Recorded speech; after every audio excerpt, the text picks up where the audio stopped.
নমস্কার। ঝড় আসলে এমন একটি জিনিস যে সেটা অন্তরের ঝড় হোক কিংবা বাহিরের ঝড়, কোনো ঝড়ই মানুষের জন্য কল্যাণকর না। দেখে বুঝতেই পারছেন। আপনারা জানেন সম্প্রতি গত কাল সন্ধ্যার আগে আগে যে ঝড়টি হয়েছে, যার কারণে কত মানুষের যে ক্ষয়ক্ষতি হয়েছে, কত মানুষের বসত ভিটা, ঘর, সব কিছু মানে একেবারে একাকার অবস্থা হয়ে গেছে। আপনারা দেখেই হয়তো বুঝতে পারছেন যে কী অবস্থা। তো সকাল সকাল ঘুম থেকে উঠে আমি একটু গ্রামীণ পরিবেশে মানুষের ক্ষয়ক্ষতি যে কীরকম হয়েছে এটা দেখানোর চেষ্টা করব। বহু কৃষকের ফসলি জমির অনেক অনেক ক্ষয়ক্ষতি হয়েছে। আমি এখন সেগুলোই আপনাদেরকে একটু দেখানোর চেষ্টা করব। দেখে বুঝতেই পারছেন যে কী অবস্থা। দেখেন, ঘরে এখানে যে একটি শেড তৈরি করা হয়েছিল সেটির চালা এবং টিনগুলো দেখতে পাচ্ছেন কীভাবে বিক্ষিপ্ত অবস্থায় পড়ে আছে। খুবই ভয়ঙ্কর একটা অবস্থা। এই যে দেখছেন, কলা গাছ পুরা ভেঙে চুরে মানুষের বসত বাড়ির উপরে আছড়ে পড়েছে। খুবই বাজে একটা অবস্থা। আমি এখন আমাদের পুরাতন বাসার এদিকে আসছি। হ্যাঁ, এদিকেও দেখেন কি একটা অবস্থা। এই যে এটা হচ্ছে আমার কাকার খড়ের ঘর। দেখেন, এটা একেবারেই মুচড়ে ভেঙে মুচড়ে পড়ে গেছে মাটিতে, ভূমিষ্ঠ হয়ে গেছে। কতটা ভয়ঙ্কর ছিল এই ঝড়টা, দেখেছেন? বাস ছাড় ভেঙে পড়ে মানুষের রাস্তা একবারে ব্লক করে ফেলছে। দাদা, কি যাওয়া যাবে উপর দিয়ে? না,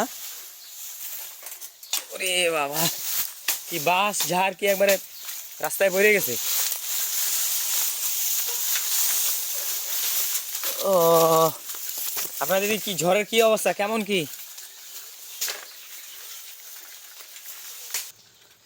বিশেষ করে এই সময়টাতে যারা ভুট্টার চাষ করেছেন, সেই ভুট্টা চাষিদের মাথায় হাত, দুশ্চিন্তায়। দেখেন কি অবস্থা ভুট্টার। দেখুন ভুট্টা ক্ষেতের কি একটা অবস্থা। বিঘা জমি কৃষকের এভাবে ভুট্টার গাছ মাটিতে নুয়ে পড়েছে, যেটা একজন ভুট্টা চাষি কৃষকের জন্য অনেক অসহায়তা এবং দুশ্চিন্তার ব্যাপার। কী জানি কি হয়, কী জানি কি হয়। কারণ এই সময়ে যদি এই ভুট্টার গাছটা আঘাত পায়, দেখেন এখন কিন্তু মোচা আসা শুরু করেছে। এই মোচাটা এখন যদি মূলগুলো ছিঁড়ে যায় এই ভুট্টা গাছের, তাহলে কিন্তু এই মোচাটা পরিপূর্ণ হবে না। এটাই কৃষকের দুশ্চিন্তার অনেক বড় একটা কারণ।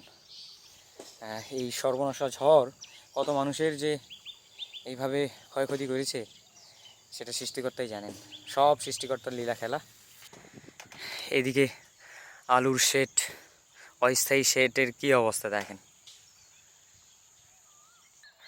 আমার আসলে বলার ভাষা নাই, কারণ রিসেন্টলি আপনারা জানেন যে আলুর বাজার মূল্য একদমই নাই। তাছাড়া অনেক মানুষের আলু সেই জমিতেই নষ্ট হয়ে গেছে, পচে গেছে বৃষ্টির জলের কারণে। সেই শোকটাই কিন্তু কৃষক এখনও কাটিয়ে উঠতে পারে নাই। সেই রেশটাই এখনও কৃষকের মাথা থেকে, মস্তিষ্ক থেকে যায় নাই।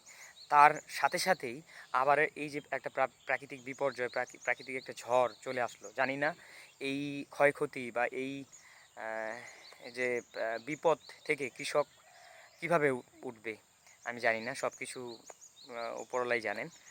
আর এই সকল বিপর্যয় যে আমাদের কারণেই হয়, মানুষ এখন এই কথা শুনে অনেকেই হাসবে। কারণ আমরা জানিই না যে আমরা নানাভাবে পরিবেশ দূষণ করার কারণে এই পরিবেশকে দূষিত করা এবং পরিবেশের জন্য যেটা ক্ষতিকারক সেই কাজগুলো আমরা বেশি বেশি করে করার কারণেই কিন্তু এই ধরনের প্রাকৃতিক বিপর্যয়গুলো ঘটে থাকে। আমাদের মধ্যে সেই সচেতনতা বা সেই জিনিসটা আমরা এখন 80% মানুষ জানিই না যে আমাদের কারণেই এই সকল ঝড়, তুফান, অতিবৃষ্টি, অনাবৃষ্টি, এই সকল প্রাকৃতিক বিপর্যয় হয়ে থাকে।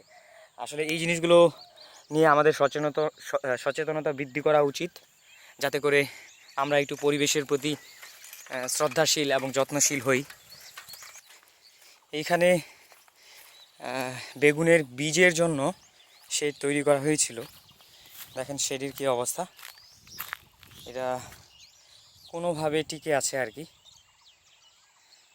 কোনো মতে। এই যে এদিকে ছিঁড়ে গেছে, প্রায় সব জায়গাতে ছিঁড়ে গেছে। দেখেন এই ক্ষয়ক্ষতিটা হয়তো আমি এক ভিডিওতে আপনাদেরকে পরিষ্কারভাবে দেখাইতে পারবো না যে কি পরিমাণ ক্ষতি হয়েছে আসলে মানুষের। এই গাছটাকে দেখুন যে এতটা পুরনো আর এতটা শক্তিশালী হওয়া সত্ত্বেও গাছটাকে দেখেন একেবারে দুমড়ে মুচড়ে মাটি থেকে মানে মাটিতে শুয়ে ফেলছে আর কি। কতটা শক্তিশালী ছিল এই ঝড়টা, তাহলে এই জিনিসগুলো দেখেই হয়তো আপনারা বুঝতে পারছেন।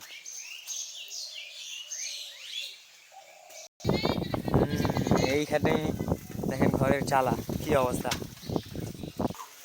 এই যে নিম গাছ এখানে মুচড়ে গেছে, আর গাছ মানুষের ফসলি জমির উপরে মাচার উপরে এসে পড়ে ক্ষয়ক্ষতি হয়েছে। এই যে ঠাকুর ঘরের চালা উড়ে গেছে। এইখানে দেখলে আপনারা বুঝতে পারবেন যে মানুষের ক্ষয়ক্ষতির পরিমাণটা। দেখেন কিছুই নেই এখানে।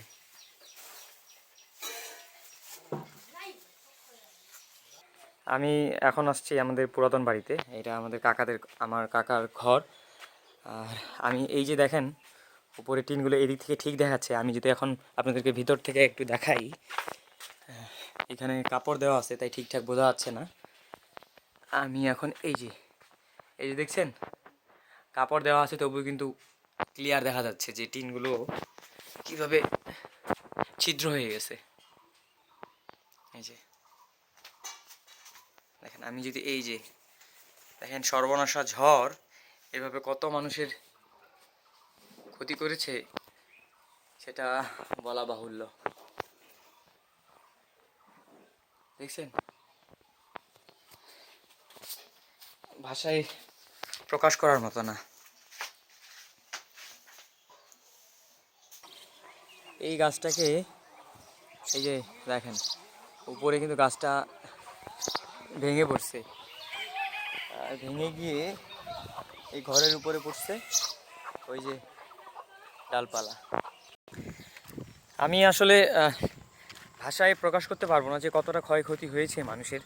আর এই সামান্য এই একটা ভিডিওতে, ছোট্ট একটা ভিডিওতে মানুষের ক্ষয়ক্ষতিগুলো সেভাবে দেখানো সম্ভব না। আরও কিছু কিছু মানুষের ঘর বাড়ি একেবারে দুমড়ে মুচড়ে গেছে।